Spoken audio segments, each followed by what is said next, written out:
and not like what's that word in English? It's not cute, guys. It's cute sometimes, but it ain't cute all the time. Hey everyone, welcome to my channel. It's so good to have you here. If you haven't subscribed, please be sure to join the family. Would love for you to be a part of us. And yeah, don't forget to hit the subscribe button. It's somewhere down there, you guys. Number one, it's free. Number two, it costs you nothing but to simply find my videos on your feed whenever you log on, which is pretty cool. I think like there's nothing to lose. Join the family, subscribe. So today, let's get right into it. We're having a little chat about the lessons that I've learned from my past relationships or failed relationships. I don't know what I should call them exactly, but that's pretty much what this video is about. I'm by myself, so let's hope it'll be as lit as previous videos with other people, but let's get right into it. Okay, just a little side note, my hair is quite disrespectful. It will move, it will shift, but excuse its manners. We're still trying to work on certain things, and it being unruly is one of them. So don't mind if it shifts and it moves. I was just trying out a different look, so yeah, don't mind me. Okay, so the first thing that I've learned from my past relationships, lessons that I've learned from love. Let's put that like that. Let's put it that way. Okay, so the first one that I've learned is that God will reveal his will in time if you stop and listen. So you guys, there are so many times that I found myself panicking about decisions that I should make with regard to love and relationships. You keep calling people, sharing whatever situation you're in with so many people and with someone new every day because you're hoping that the sixth person or the seventh person or the eighth person will tell you something that will answer whatever situation you have. So I've learned that if you just sit, be still, I promise you, I've learned that, although I'm still learning, I haven't mastered it, but I'm learning that with time, God will reveal his will. So in his own way, in a natural way, maybe you could be torn between two people or three people, or what you like people are interested in you, let me put it that way. Or you think this relationship is not healthy, but you're not sure whether you should leave or not. Or there's this one person and you like them, but you're scared. You don't know whether to accept them, or you never know. Whatever decision you have to make with regard to love, trust me, if you seek God's will, God will make it clear in his time. So just to breathe and chill. I wish I knew this. And the thing is, I've only learned it maybe in the last couple of months, and I tend to still forget it, but I'm learning, and it's something that I constantly have to remind myself, Mape, just chill. Trust me, God will let his will be known. And because I have this obsession with not wanting to be outside of his will, I'm constantly okay, what's the right thing to do? But I've learned that if you just chill, trust me, you will know. So that's the first thing that I've learned. And I think it's when it comes to matters of the heart, we don't play games, guys. So that's the part I panic a lot with regard to that. So just knowing that in time, trust me, he will make it clear, and just rest in that. It will save you a lot of stress, heartache, and anxiety. Okay, the second thing I've learned is don't love the gift more than the giver. I'm sure you've heard of this saying before. You know how, love is a gift. Every good and perfect gift comes from above. And it comes from above. Who has given you that gift from above? It's God. So do not let the gifts that he gives you, in this case, the gift of love and of this person's love and affection, do not let that do not let that make you forget about him. Don't put the gift above the giver. So that gift should more move you to love the giver more, because he's been kind enough to bless you with this gift. So it should point you to him, and not what's that word in English?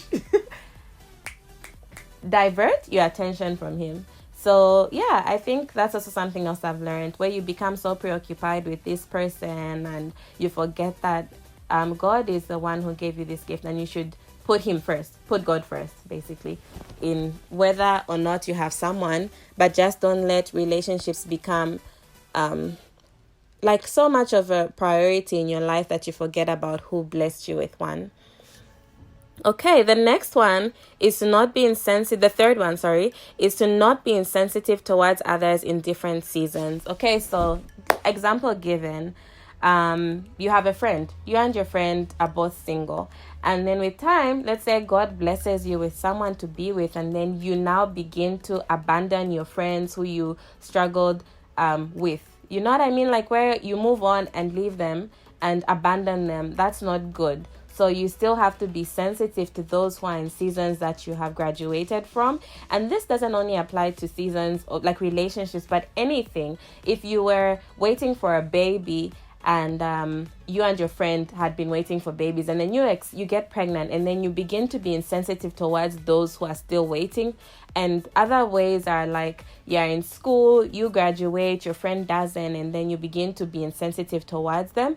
And this applies to many areas. But for me, what I've learned is that period of waiting that I had should make me more sensitive to those who are still waiting, because I know how it feels to be in that season.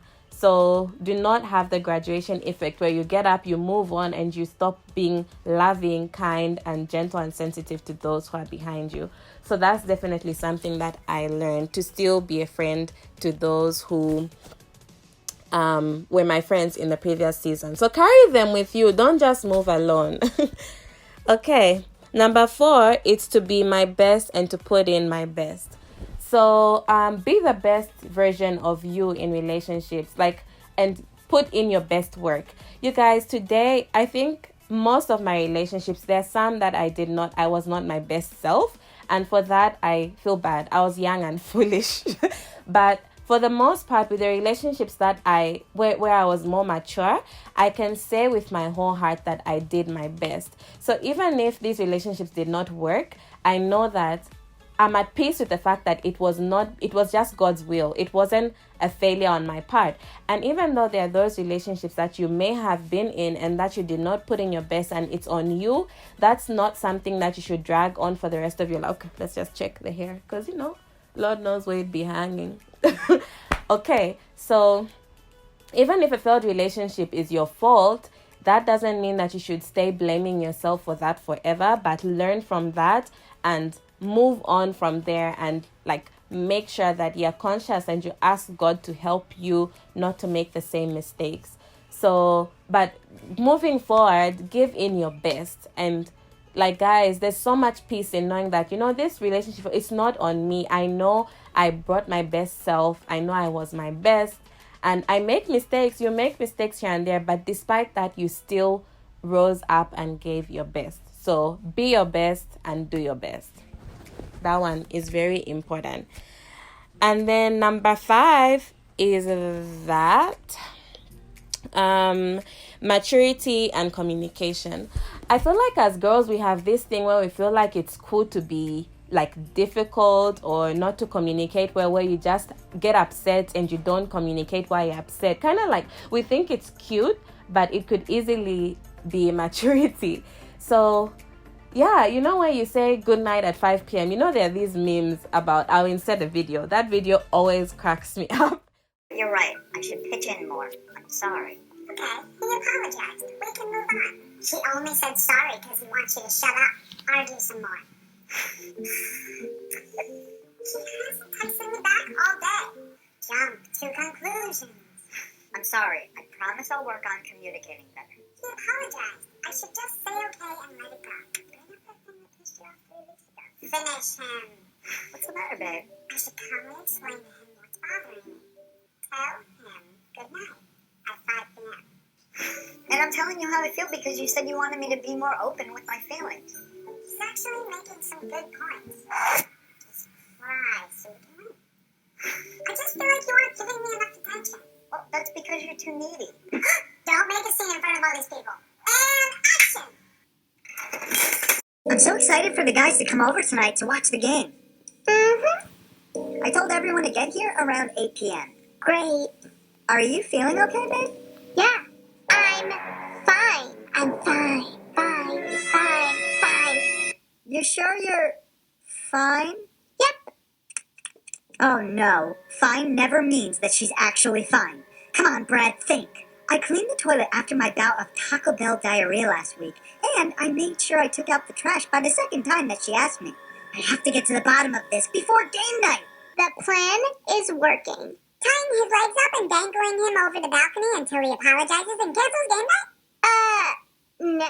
I went with my original idea. Hitting him with an I'm fine. Ooh. Takes a little bit longer to take effect, but always a viable option. When I'm done with him, he'll wish he never scheduled a game night on the same night that he promised he would take me on a date night. How do you know that it's working? I just saw him squirming in the other room, trying to figure out what he did wrong. I guess you could always just communicate in a healthy way and tell him how you're actually feeling. Oh, that was a good one. I could barely keep a straight face. Well, alright, girl. I gotta go. And it's like, it's not cute, guys. It's cute sometimes, but it ain't cute all the time. So it's okay to be mature and to communicate, guys. It saves a lot of arguments that we have to simply communicate. If you're not happy about something, voice it out, and not carry things on. Because in the end, it's like your whole week will be ruined if you guys have trouble with conflict resolution, when in actual fact, if you just stated when you're not happy about something, that would have been dealt with and life would be okay. So just be mature and communicate. There's nothing to lose. You have nothing to lose. So do your best, be your best. It still comes down to that. And then there's so many other lessons I've learned, but I'll have to end with this one. The last lesson that I learned is not to envy what I see in other people's relationships. The grass is indeed greener where you water it. So you guys, with social media, there's so much pressure to assume that other people are happier than you are. And yeah, no relationship is perfect. We are sinners, we are fallen creatures. So no relationship is perfect. I will say that again. So even as you look at other people seeing that they're flourishing, it's not like, focus on what you have going on and make it your best. You know what I mean? Like, yeah, water your grass, guys. Flourish where you are. Do what you need to do. Read those books. Put God first. Do what you need to do to make it happen with you. You know, guys, be grateful. Learn from other people's relationships. Like, if you see that they went on a date, and I'm not saying be envious or make it a competition, but it's okay to get ideas, but do not make that like, you know, where I'm like, oh, I wish my boyfriend loved me like this guy. Like, it just causes problems. So if you feel like you'd love to be loved best, communicate and be mature about it, but just water your grass. Yeah, I think this was a really short video, but this is what I learned. I didn't want to dive in too much, but this is what I've learned from my failed relationships. I probably learned more, but these were the ones that I thought of when I thought of doing this video. I hope you enjoyed it. I definitely enjoyed doing this, and I hope you guys have an amazing day, and I'll see you in my next video. Take care. Bye.